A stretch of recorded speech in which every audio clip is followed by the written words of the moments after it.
Today we're going to break down Mick's unused Doom music from 2011. My name's Allstin, let's dive right in. This first track is called The Humans. Right from the get-go, I mean right from the start, I'm getting a very Menu-like vibe. Think about that. And ironically enough, what came to mind was Quake Champion's Menu music. You gotta compare it after this video. It's funny because it's Andrew Hochschild. Did you know that? The Menu music I'm thinking of, Andrew made for Quake Champions, and now he has come full circle as the DOOM Eternal DLC composer, one of them at least. So we have basically an ambient tune here. It's nothing extremely heavy, but we have some energy building up, only to drop off again. If you give it a second here, you'll hear some bended notes, about a half step apart of an increase. It gives a little bit of an unsettling feel. Get ready for it. I'll let you hear the build up. Here things are starting to add layers and instruments. The way Mick brings this, he goes up and down and up and down, and you follow it with your emotions almost. Here, this is almost going to come to an end here. These are actually shorter tracks. We're actually about halfway through it. And it reminds me almost, as the Menu theme goes on now, I like what was actually used in 2016, Hellwalker. He did some really cool stuff. Remember, this is about 5 years prior. Oh, here comes the build-up. Clean guitar in the background. Synth coming up. Get ready. Sounds like there's about to be a drop, but whatever it is, it kind of builds tension, makes things a little crazy feeling like something's about to happen, but you just don't know what, but it's going to be something. I feel like this is a culmination. Good Menu themes tend to do this. They start calm and build up to this insanity. I mean, 2016, Eternal, Dusk, strings coming in, the epic, symphonic, orchestral. Just listen to it. It's bringing in the high notes, almost what, an octave maybe? We'll see. Oh, no, not an octave, but man.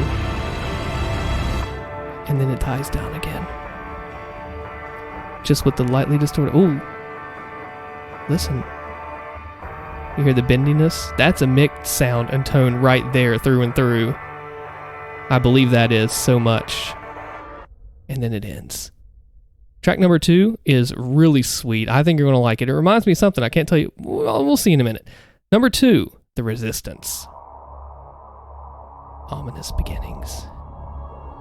It's almost mechanical, but there's something more here. But what? Oh, Foundry. Very reminiscent of Foundry, mechanical, industrial. Almost with a Korn feel. Can you just imagine Jonathan Davis coming in on this?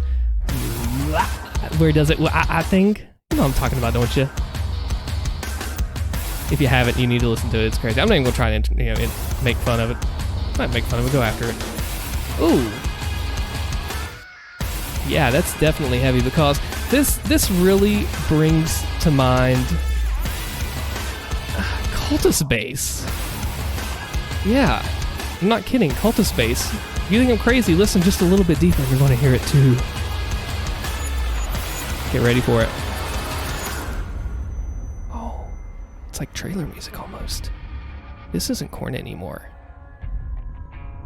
Oh, very, very light guitar coming out of my right ear here, and it's gonna be closer to something that you'd hear nowadays, but just wait for it. You'll hear it. Get ready. This is ASMR, isn't it? Not intending to be, but almost. Ooh, there's the Korn again.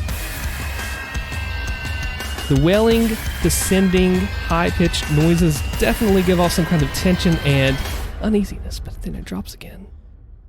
He had 2 guitars going hard, and now they're not. And it's over. This is one of my favorites. The Demons is the track name. Unsettling pauses. Something doesn't sound right here. Ooh. Get ready, it's intense. Do you hear the new Doom influence in this? This is almost definitely like trailer music to me too, I think. Here it comes. We got a build-up coming up. Will you be ready for it? And yeah, this is definitely trailer music. It's got the toms and the drums in a chaotic feel. It almost has this ritualistic vibe almost. Oh yeah. Tension building, rhythmic chanting, rituals. Sounds like a fast chase in an action scene. It's got some 2016 remnants coming up in just a second. You'll hear it. Listen close. Right there.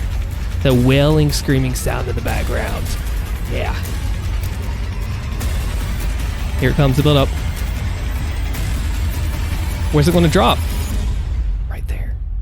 It dropped right there. Did you catch it? Because it dropped. I feel like I'm watching an action movie. Big ending, but it wasn't a fake ending. What do you make of that one? I don't know. I think that was probably one of the more energetic tracks, and it's definitely trailer music. But with this one's probably the most different special of them all.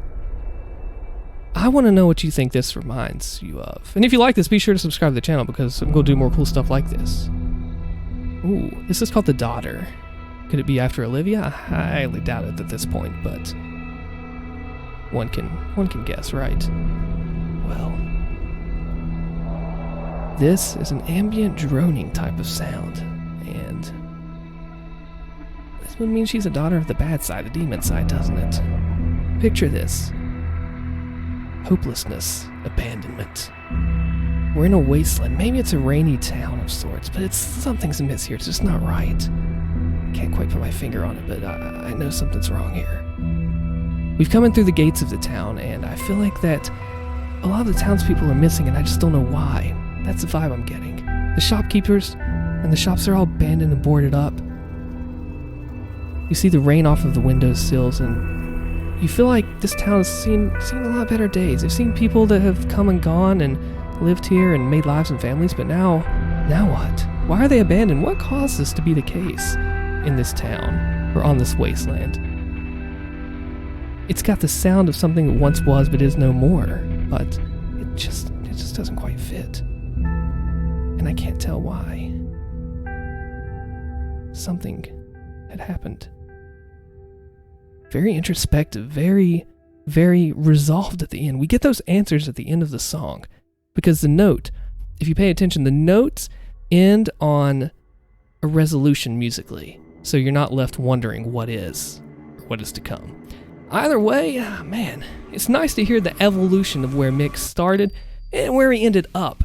We're looking at 2011 on those tracks, and big thanks to Crispy's. He's the one that actually had these songs originally that I found.